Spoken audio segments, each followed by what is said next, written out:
Bismillahirrahmanirrahim. Ada pertanyaan. Bagaimana kita menyambut bulan suci Ramadan di tengah pandemi corona ini? Subhanallah.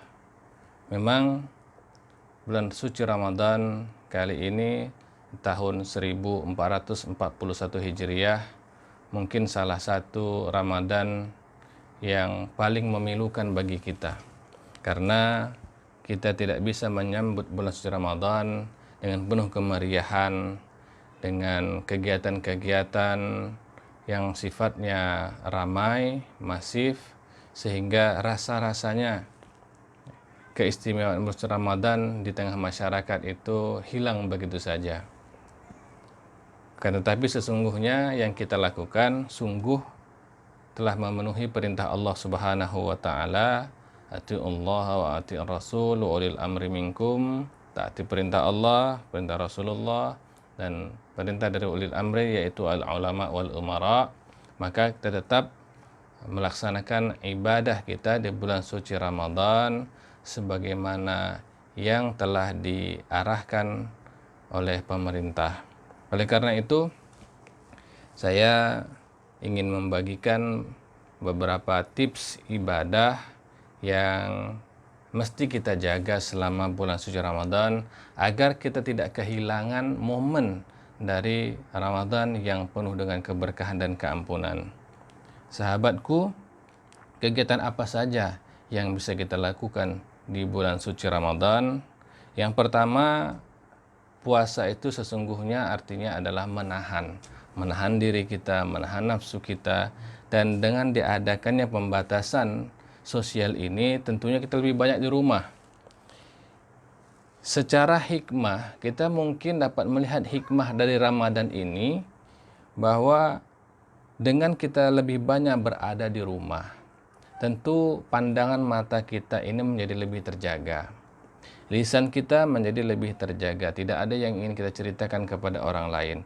Telinga kita lebih terjaga dari mendengar hal-hal yang mungkin sifatnya ghibah ataupun yang sia-sia. Maka ketika kita sudah berada di rumah, jangan ditarik kembali hal-hal yang seharusnya tidak ada di dalam kegiatan kita menjadi ada. Matikan TV Anda. Matikan TV Anda, karena di sana salah satu paling banyak mudarat yang bisa kita dapatkan. Lalu kemudian atur jam dan waktu kita untuk pegang HP. Karena ketika kita matikan televisi, ternyata tangan kita masih terus untuk melihat informasi, membaca berita, atau apakah riba atau infotainment dan segala macamnya. Maka ini juga sebenarnya sudah mengurangi dari nilai pahala kita. Ingat, yang pertama, matikan TV Anda, atur jadwal Anda memegang HP. Hal yang kedua adalah mari memperbanyak istighfar. Karena dengan datangnya bulan suci Ramadan yang penuh dengan keampunan, beriringan dengan datangnya wabah corona ini, wabah ini juga bisa menjadi salah satu wasilah untuk mengampunkan dosa-dosa kita. Bertemu dua hal tadi, keistimewaan dalam pengampunan Allah Subhanahu wa taala terhadap hamba-hambanya di bulan Ramadan, pengampunan oleh Allah Subhanahu wa taala dengan didatangkannya musibah, wabah sebagai pengampunan dosa, maka kita perbanyaklah istighfar agar Allah Subhanahu wa taala benar-benar menghapus dosa-dosa kita. Kemudian dengan terhapusnya dosa-dosa kita, maka Allah Subhanahu wa taala akan menjadi ridho kepada kita. Yang ketiga, yang harus kita lakukan meskipun kita tidak melaksanakan sholat berjamaah di masjid, kita tetap menjaga awal waktu sholat kita.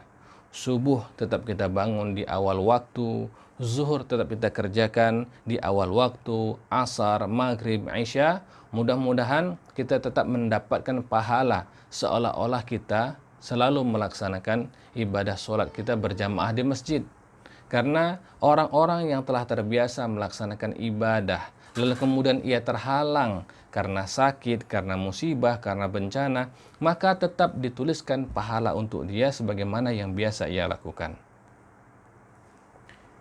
Yang keempat, jagalah 4 amalan sholat sunnah dalam keseharian kita. Yang pertama, sholat sunnah rawatib, qobliyah subuh, qobliyah zuhur, ba'diyah maghrib, dan ba'diyah isya. Walaupun kita melaksanakannya di rumah. Karena apabila kita berada di masjid, kita mungkin selalu melaksanakannya. Tapi insya Allah, dengan kita tetap rutin melaksanakan sholat sunnah rawatib di rumah, maka seolah-olah kita mendapatkan pahala sebagaimana biasa yang kita lakukan di masjid kita. Lalu jagalah sholat sunnah duha. Karena sholat sunnah duha ini salah satu manfaatnya adalah memberi keberkahan dalam kehidupan kita. Keberkahan dalam rezeki kita. Keberkahan dalam keluarga kita. Lalu berikutnya, jagalah amalan sholat sunnah tarawih. Walaupun kita tidak melaksanakannya di masjid, tetapi kita tetap melaksanakan sholat sunnah tarawih ini di rumah. Bersama istri kita, bersama anak kita. Mudah-mudahan ini adalah waktu yang paling baik bagi kita untuk mengakrabkan kembali suasana di rumah tangga kita. Dan yang keempat adalah sholat sunnah witir. Jangan lupakan sholat sunnah witir setelah melaksanakan sholat sunnah tarawih, karena ini merupakan sunnahnya para nabi dan rasul. Yang kelima, setiap kali selesai melaksanakan sholat fardu, maka jangan lakukan kegiatan apapun, jangan pegang HP, jangan menonton TV, tapi pegang Al-Quran, bacalah yang memudahkan daripadanya. Bahkan lebih baik lagi, kalau dari awal Ramadan kita sudah memberi batasan. Sekarang kita baca sekian, kita bacakan sekian. Insya Allah dalam 1 bulan Ramadan kita dapat mengkhatamkan Al-Quran kita sebanyak 1 kali.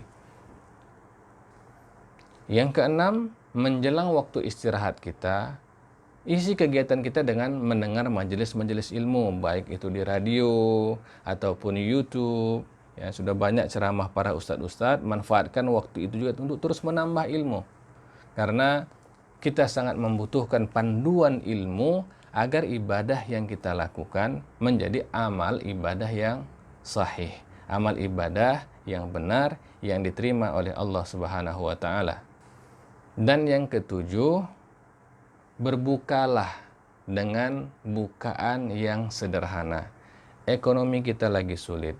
Tetangga, saudara kita sedang merasakan kesulitan ekonominya akibat dampak dari corona ini.